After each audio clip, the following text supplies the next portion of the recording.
What up, peeps? Welcome to this video. This video is here from a teacher's perspective, what I think about video games. As a teacher, I have been in education for well over a decade. I was primarily an elementary school teacher, and then I got into administration and various other roles. It's been fantastic. As for video games, I'm a kid of the 80s. I grew up in a military family. We lived from military base to military base. The constant in my life at that point in time was at the BXPX, sometimes at the commissary. These are places that you can get your groceries, household goods, things like that. They would have demos for the NES, Nintendo Entertainment System, or demos for the Super Nintendo Entertainment System, SNES, and even Sega consoles, the Master System and the Genesis. On top of that, the BXPX usually had a food court, and right next to it was an arcade. Some of them were large arcades. It would have like 15 or more games. Others were pretty small. My brothers and I got to go in there, empty out our pockets, put change in, try and play a couple of games, watch people play. It was fantastic. It was such a bonding experience, and it was so fun. You'd have Aerosmith pumping in the background, Ragdoll, or Walk This Way with Run DMC. It was amazing. Such a great time. As for video games, they are fantastic. They are amazing. They are a great source of entertainment. They're one of those things that you can sit down and be an active participant instead of a passive observer like other forms of entertainment. Video games are fantastic. If you do not like video games, I'm going to give you a quick, short introduction to video games and why they're so amazing, why you should be watching them or playing them or being a part of them. Instead of being a couch coach and just sitting there and yelling at your screen, watching whatever you're watching during the day on TV, you could jump into a video game and be an active participant. You can go on your own journey, your own quest. You can conquer. You can explore space. You can go underwater. You can go anywhere. Video games, they're limitless. They're amazing. All the genres out there. There's puzzle games. There are side scrollers. There are RPGs, role-playing games, strategy games. There are simulation games, flight simulators. I believe I already said space games, but that's just one of the ones I really enjoy. I'm playing a space simulator right now called Elite Dangerous.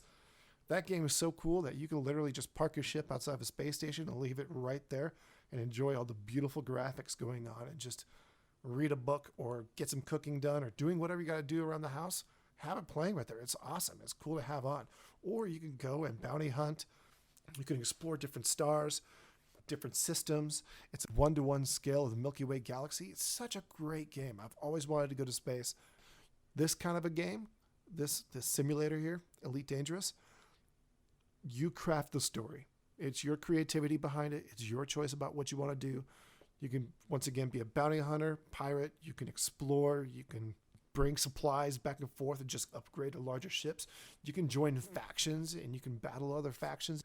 There's an entire Galnet network building a story around you about all the unrest that's going on in these different systems. And it's cool to explore. It's really neat. And then you can just go really far out there and just see what kind of beautiful sights you can see of stars and asteroid belts. It's just so cool. There's other games out there too. I'd love to get into some cars that I can't afford right now because I'm a teacher. So here I am. I'm going to play Forza Horizon 4. Great game. So many fantastic cars in there. You could drive around even in a Lego car. Like, that's fantastic.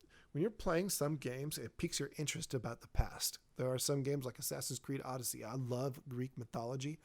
Here I am exploring Greek mythology, battling in Greek times. It's just, ancient Greece is so fantastic, and this brings it alive to me. Assassin's Creed Black Flag, pirates are some of my favorite subject matters to read and learn about. Here I am. I'm in Assassin's Creed. I'm playing a pirate. I never really liked the Assassin's Creed series, but I love Black Flag and I love Assassin's Creed Odyssey.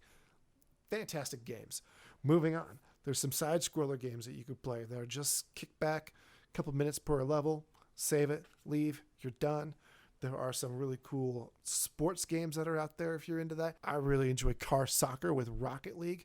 Just jumping in the air with your car and trying to be precise, getting that ball into the other net. It's competitive. It gets that itch. It gets that out for me, and it's fantastic. And plus, if I've only got 10 or 15 minutes here and there to get it done, there's a match or two, and then I'm done doing whatever else I got to take care of around the house, personal life, work, planning, grading, all that crazy stuff. Sometimes I just want to disconnect for a couple of minutes. That game helps me disconnect. It's pretty cool. There are some really cool dungeon crawlers that are out there, such as the new Minecraft dungeons. I personally play a lot of Torchlight 2. Torchlight 3 just came out recently. There's also the classic like Gauntlet. You can play it by yourself or you can play it with friends. Pretty fantastic. Exploring, questing, amazing. There's some flight simulators that you can fly where you're in a fighter jet. My father was a fighter pilot, so, I would love to experience through his shoes as best as I could, what I could in this space. That's what video games do for you. They can bring some things forward that you could just only imagine.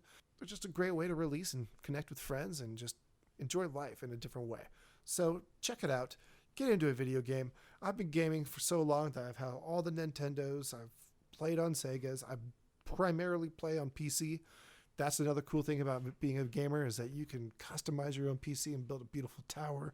You can have all the shiny lights. You can have it discreet and you can have it small and hidden. If you look at the new Xbox Series X coming out, that's all the consoles now are computers anyway, but you can build a computer just like that and make it discreet and yet still run Windows 10, do your work.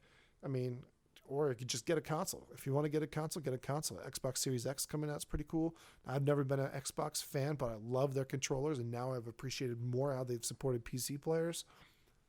PlayStation 5 coming out. That thing looks amazing. I'm definitely going to be picking up one of those in the future. But once again, Nintendo fanboy for life. PC gamer primarily. Game on. Find something. I know you've probably played a game before. You've clicked on this video. You probably played Candy Crush or something on your phone. If anything, you're a gamer. But level up a little bit and get into some actual games and just try it out before you judge somebody for what they enjoy to consume for entertainment and calling them certain things. The point I'm trying to get at is that gamers are not lazy individuals. There are so many that are very productive for society that, hey, they're going to disconnect once in a while. And guess what? They want to play games. Check it out, everybody. Pick up a video game. Enjoy time. Kick back, relax, quest on, game on, GG. Peace out.